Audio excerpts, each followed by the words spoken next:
بسم اللہ الرحمن الرحیم۔ اسلامی تعلیمات میں دو اصطلاحیں استعمال ہوتی ہیں، ایک خوف اور ایک رجاء، جس کو ہم اردو میں امید اور ناامیدی کہتے ہیں۔ امید اور ناامیدی دونوں ایک دوسرے کے اپوزٹ ہیں۔ مایوسی اسی ناامیدی کو ہی کہا جاتا ہے۔ دیکھیے، دنیا میں اگر انسان کہیں پر پہنچنا چاہے کسی مقصد تک، تو اس کو وہاں تک پہنچانے کے لیے جہاں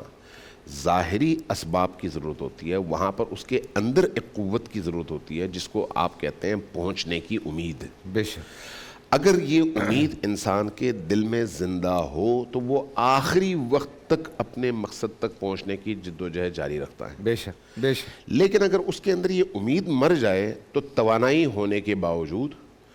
وسائل ہونے کے باوجود، وہ اس تحرک اور حرکت سے رک جاتا ہے، اور رکنا ہی اس کی موت ہے اور اس کی فنا ہے۔ اس لیے چاہے اس زندگی کے امور ہوں، چاہے اس زندگی کے امور ہوں، دونوں میں امید انسان کے اندر موجود وہ انجن اور وہ قوہ محرکہ ہے جو اس کو ہمیشہ حرکت دیتی رہتی ہے۔ لہٰذا چاہے تعلیم کا میدان ہے، معاشی میدان ہے، اخلاقی میدان ہے، دینی میدان ہے، کوئی بھی میدان ہو، امید کی شمع جلائے رکھ کر ایک جد و جہد کا آغاز کرتا ہے کہ میں نے ہر صورت میں پہنچنا ہے اور پہنچ سکتا ہوں، تو وہ کام کر سکتا ہے، چاہے دیر سے ہی کیوں نہ ہو۔ لیکن جس دن کسی قوم کے اندر آپ نے امید ختم کر دی، کسی فرد کے اندر آپ نے امید ختم کر دی، وہ وہیں پر مر گیا اپنی تمام تر صلاحیتوں کے ہونے کے باوجود۔ اس لیے آج بھی دنیا کی جو بڑی بڑی طاقتیں ہیں، وہ چھوٹے ممالک اور چھوٹی اقوام کے اندر امید کو مارتی ہیں، کہتے ہیں تم اس قابل ہو ہی نہیں، تم نہیں کر سکتے،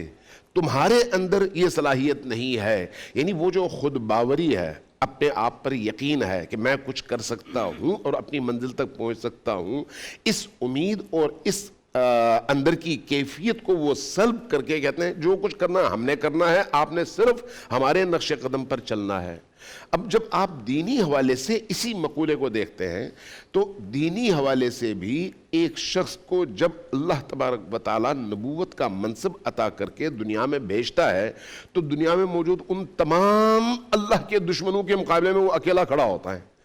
اتنی بڑی فورس کے مقابلے میں اکیلے کھڑے ہو کر جب وہ جد و جہد کا آغاز کرتا ہے، تو اس کو کون سی چیز حرکت دے رہی ہوتی ہے، کون سی چیز توانائی دے رہی ہوتی ہے؟ وہ وہی امید ہے کہ مجھے جس نے بھیجا ہے وہ میرا ہاتھ تھامے گا اور مجھے میری منزل تک پہنچائے گا اور مجھے کامیابیاں دے گا۔ اب جب آپ انفرادی زندگی میں آتے ہیں، جس کی طرف مولانا مفتی صاحب نے اشارہ کیا، دیکھیے انفرادی زندگی میں انسان یہ نہیں ہو سکتا کہ اللہ کی امید پر کہے کہ اللہ تو معاف کرنے والا ہے اس لیے ٹھیک ہے سب کچھ۔ اللہ جہاں معاف کرنے والا ہے وہیں پر غضب بھی کرنے والا ہے۔ اللہ کے اندر دونوں صفات موجود ہیں، جہاں پر وہ پکڑ کرتا ہے وہیں پر معاف بھی کرتا ہے، جہاں پر معاف کرتا ہے وہیں پر پکڑ بھی لیتا ہے۔ اس لیے عرفاء، صوفیاء اور ہمارے اخلاقیات کے اساتذہ ہمیں جو سمجھاتے ہیں وہ یہ ہے کہ انسان کو ہمیشہ امید اور خوف کے درمیان رہنا چاہیے، کہ کہیں ایسا نہ ہو کہ میری پکڑ ہو،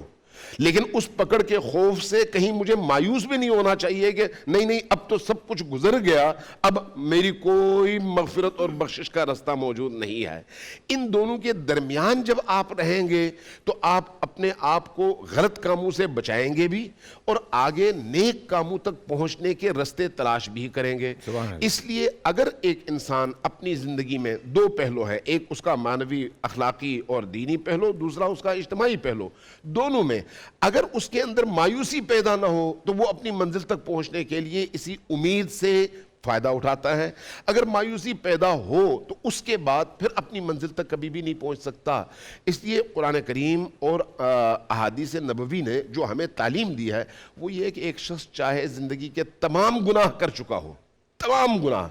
اگر ان تمام گناہوں کے ارتکاب کے بعد اس کے اندر اللہ کی رحمت سے مایوسی پیدا نہ ہو تو اس کی بخشش کے امکانات ہیں، اگر مایوسی پیدا نہ ہو۔ لیکن اگر مایوسی پیدا ہو جائے تو مایوسی کو ان تمام گناہوں سے بڑا گناہ قرار دیا گیا ہے۔ امام جعفر صادق علیہ الصلوۃ والسلام فرزند رسول کے پاس ایک شخص آیا، یہ روایات میں موجود ہے، اور عرض کیا کہ فلان شخص جس نے آل رسول کا قتل عام کیا تھا، اس وقت جو ہے وہ نماز نہیں پڑھتا، وہ شراب پیتا ہے، وہ اس طرح کی برائیاں کرتا ہے، آپ کیا کہتے ہیں اس کے بارے میں؟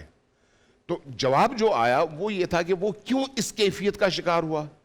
جواب ملا اس لیے کہ اس نے اتنے